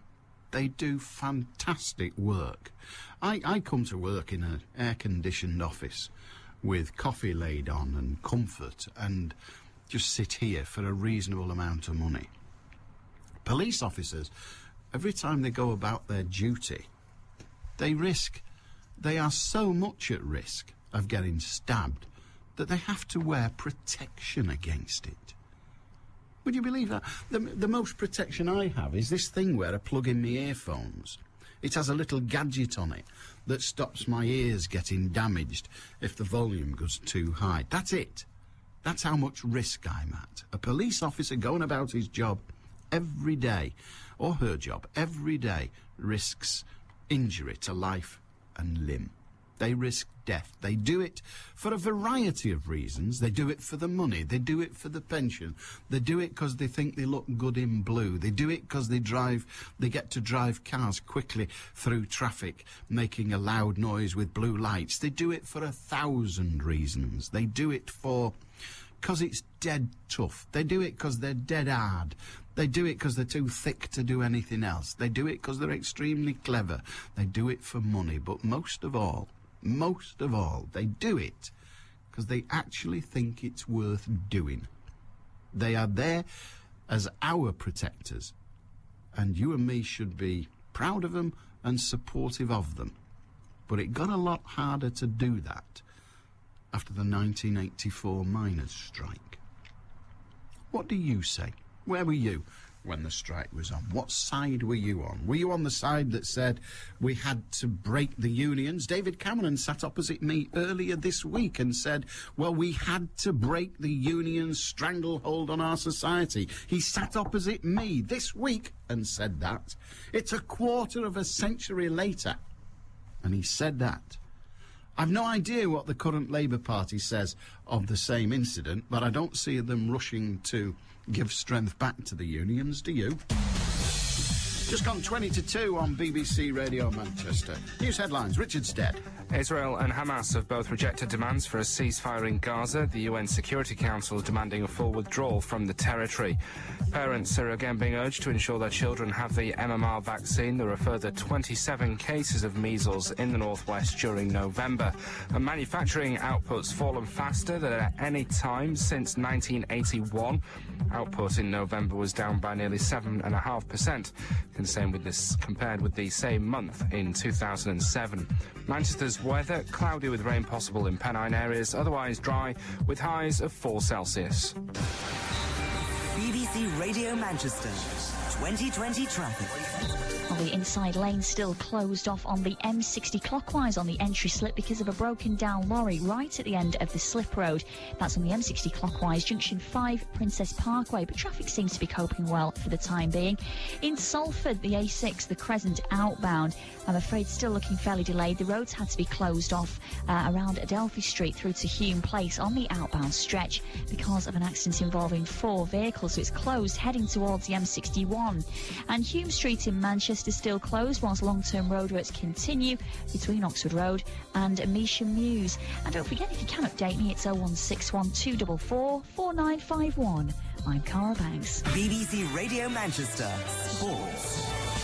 Stockport County's game at Swindon tomorrow has been called off due to a frozen pitch. It's been rescheduled for next Tuesday. Bury's home game against Barnet has been given the go-ahead, though, after a morning inspection. Oldham have an inspection planned later this afternoon.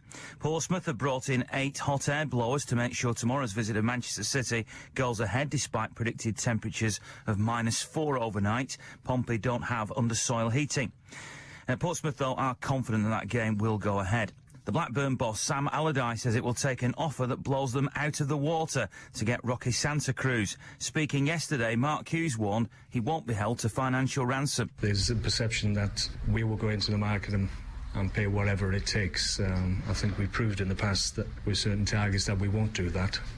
We understand January, there's always a premium on players in January. We have to accept there will be a premium on any deal that Manchester City are involved in. So we may well have to pay a little bit more than the market value, but not significantly more, as I've said in recent weeks. Rio Ferdinand is fit to return to the Manchester United side for Sunday's visit of Chelsea.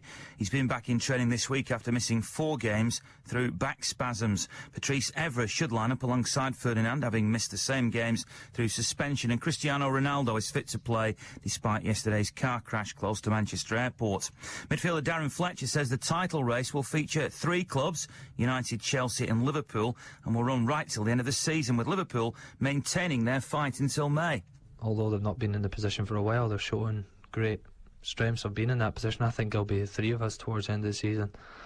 And I think it'll be maybe even tighter than last year. I think it's going to go down to the wire, these three teams, and we're preparing for that. Rotherham United have signed Stockport midfielder Jason Taylor on a free transfer. He signed a 2.5-year contract, while striker Martin Gritton has left Macclesfield to join League Two rivals Chesterfield. The 30-year-old, who joined the Siltmen in 2007 and scored 16 goals in 56 games, has signed a 2.5-year contract at Saltergate and, of course, scored against Chesterfield over there at Saltergate not too long ago. Nationally, the Chelsea manager Luis Philippe Scolari has told Tottenham to forget about signing the England midfielder Joe Cole, while Spurs have completed the signing of Jermaine Defoe from Portsmouth. Pompey themselves have kept defender Glenn Johnson a little longer. He signed a new 4.5-year contract, and Birmingham City are set to sign Lee Boyer on loan from West Ham until the end of the season. Good news if you're a Sale Sharks fan. Tonight's game against London Irish has been given the go-ahead. We've got full match commentary in Manchester Sports from 7 this evening. Andrew Strauss is expected to find out today whether he'll be appointed England's new one-day captain. He, of course, replaced Kevin Peterson as skipper of the Test side yesterday. And defending champion Andy Murray goes for his 4th win in a row over Roger Federer when they meet in the semi-finals of the Qatar Open Tennis. The next live action on the Northwest's biggest sports station. It's full match commentary as Sale Sharks welcome league leaders London Irish to Edgeley Park. All the build-up and, of course, commentary from 7 in Manchester Sports. BBC Radio Manchester. Steve Wiggins says via text, Gargill only made one mistake. He didn't give the miners the vote. You just said it. He would have won. And as he just said, exactly so. And it'll be the best day of my life when Maggie Thatcher dies. I'll dance on the grave for the rest of my life. And then he says something which I'm not even going to read out. I won't dance on a grave. She was a leader who believed in something and said, look, this is what I believe. Vote for me or don't for me. Now, that's the choice we all have. I rather prefer politicians who say, this is what I believe, take it or leave it, than these lot we have now in all parties who say, what would you like me to believe? Those I can't bear. All that focus group politics, God almighty, what tripe it is. What utter tripe. Whatever happened to people who said, this is me, I believe this, now you do what you're going to do. Never understood the term, says Steve. The union has too much power over the Labour Party. The Labour Party wouldn't exist were it not for the union. You may be right in that. Ken in Ratcliffe. Hi, Ken. Hello, Alan. What have you got? A couple of things, if you'll give me permission to Please say. do. First thing, I'm a bit disappointed with you on when you was trying to cross-examine what's his name? Leader of the opposition. David Cameron wasn't cross-examining, but examining, but go on. Well, I was disappointed the way you let him off the hook, if you ever got him on it. You were talking to the Antichrist. For one of the things he had to get a dig in was trade unions, so powerful. If the trade unions were so powerful, how come the people they represented were on such bad wages? Why? If they were that powerful, why were they getting such bad wages compared to other people for the skills that they had to have? That's what I can't understand. But no, you didn't get into him. And again, he brought up trade unions, and you didn't at all defend it. You were laughing and giggling. Yes, Mr. Cameron, no, Mr. Cameron. It's not my job to defend the trade union movement, and I'm not altogether sure there would have been much point in talking to a man who was all but a child in 1984 about the policies of his predecessor.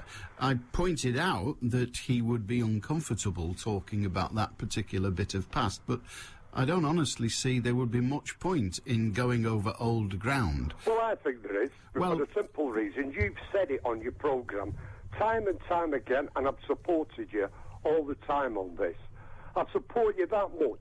I've actually gone out and bought a £50 radio so I can hear your programme. Good heavens, well done that's how much I have for your programme. But Ken, anyway, let me get this. Well, let me just respond. It's surely more important to find out, in the limited time available, to find out what David Cameron is going to offer to the electorate at the next election rather than to talk to him about something that happened outside of his control a quarter of a century ago. Well, his policies and his party represent the same things as they did. Well, that's your... Ken, it's true, isn't it? Ken, that's your point of view, and you're entitled to it, but not everybody brings along a knowledge to the issue, and it's my job to find out on your behalf and everybody else's behalf what David Cameron and his party offer to the electorate at the next election, not the one from quarter of a century ago. Well, he didn't offer anything when you was... Well, that's for you...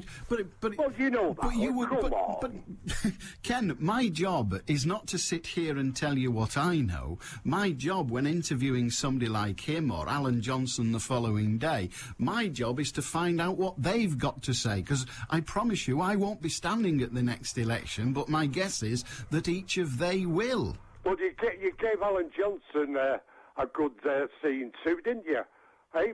But you didn't with Mr. Well, Alan Cameron. Johnson... well, you must...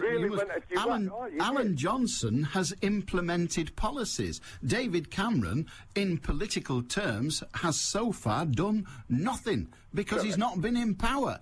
When people... well, that's your decision. But when a minister says, this is what I have done... I've got a lot more to go on than when a bloke says, well, I think I might do this. Right. Anyway, go on. Well, the next thing is you're on about Arthur Scargill. Yeah.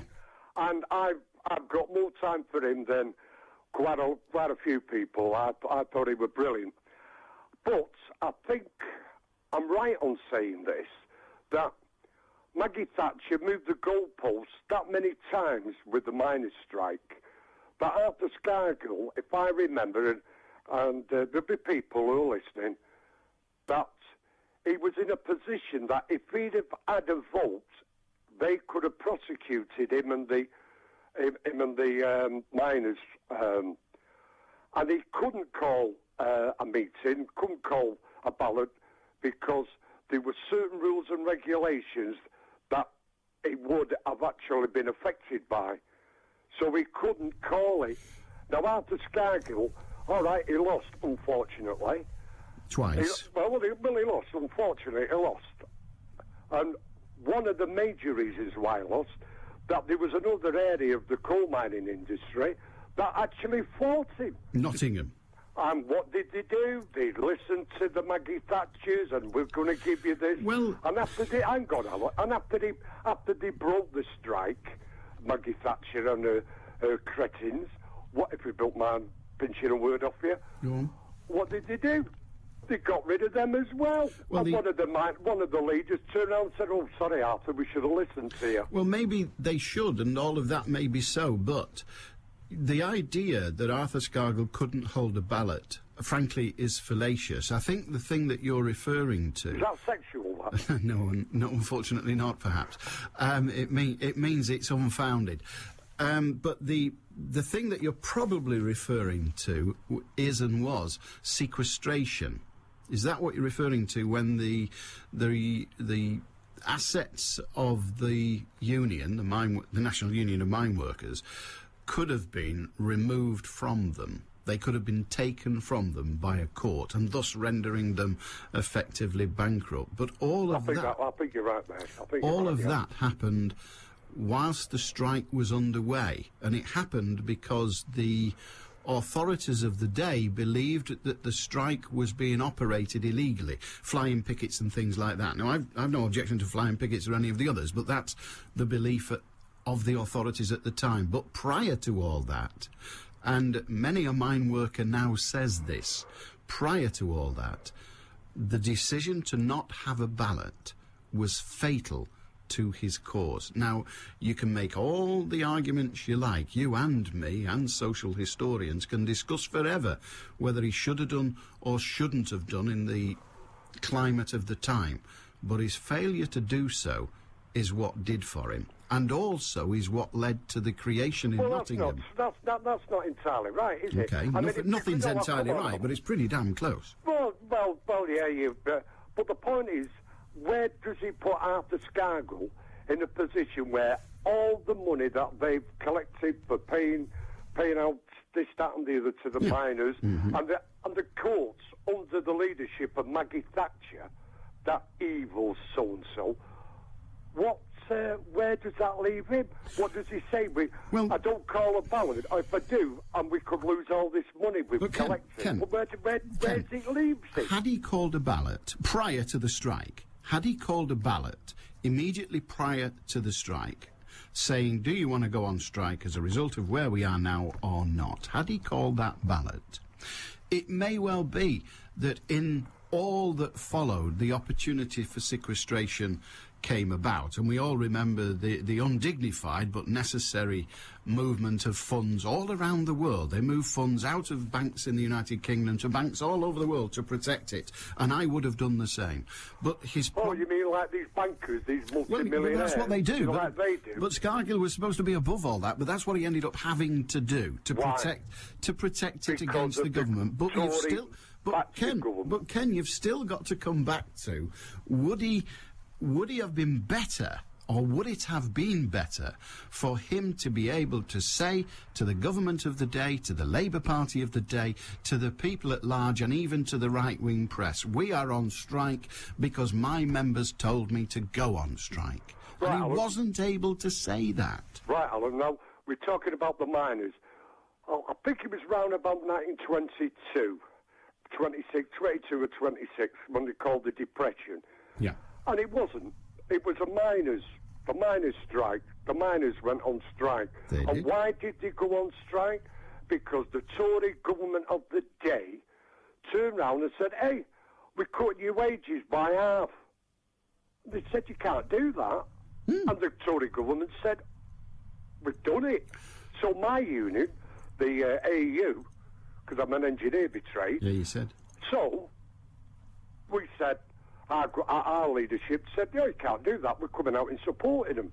So the Tory government, again, that evil bunch of cretins, turned around and said, hey, we've cut your wages by half.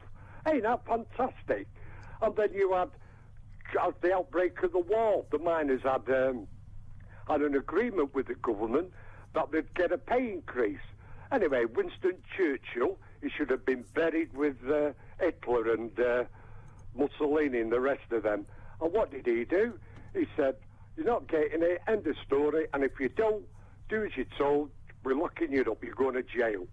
And this leader, which I can't remember, the leader of the miners said, well, who's going to dig your coal out if you put us all in jail? Winston Churchill said, I don't know. I don't know. Good on you, Ken. Cheers, mate.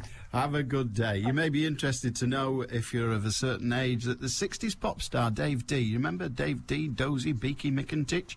He's died today after the 3-year battle with cancer. 01612282255 to book a call for tomorrow. We could very quickly talk to John in Wigan. Hiya, John. Afternoon, Alan. What about all these miners who are living in Benidorm now who'd have been dead? All right, Alan. There's some truth in that, hurrah, mate. All the miners now living in Benidorm would have been dead, presumably because they would have died in a pitfall or something equally ghastly. Why anybody ever did that job, I really do not know. It took more neck than I've got. Your Sunday morning lie-in with Mike Shaft. What happened in that jail to make the torture stop when the cards arrived? It's just that there are people that care. There are people who are aware of your case. You are not alone, and you can support them. Mike Shaft. Did you have to spend some time defining what religion is? Religion is not just, the big six religions, Hinduism, Sikhism, Judaism, and so on. Religion, therefore, involves almost a range of things, rituals, beliefs, cults, denominations, and that's what we try and reflect. Manchester's faith, spirit, and life's difficult questions with Mike Shaft. It's just a nonsense. Sunday morning from 7 on BBC Radio Manchester. A very good day to you. How are you? Hi, Alan. I don't think the police can restrict people going about their lawful business. See Section 28. I sided with the miners at the time, but I was young. I now believe the unions needed breaking, especially as most unions whittle in the same pot as management. That's interesting. The miners needed braking because they were too weak. I've not heard that one before, but nonetheless, it's not a bad one. 0161228 2255. Kevin, I know nothing of unions, but in the early 70s, I was an apprentice motor mechanic. I remember the car manufacturers taking turns to strike. Is it any coincidence that the industries with the strongest unions back then are now almost non-existent? I remember in Skelmersdale, where I was living at the time, that the Thorn EMI colour tube manufacturers, about 2,000 of them, marched through Skelmersdale over the right to strike. And they fought and retained the right to strike. And about 2 years later, they were fighting for the right to work. What's the connection? See you tomorrow. Ta-da! You can hear full match commentary of City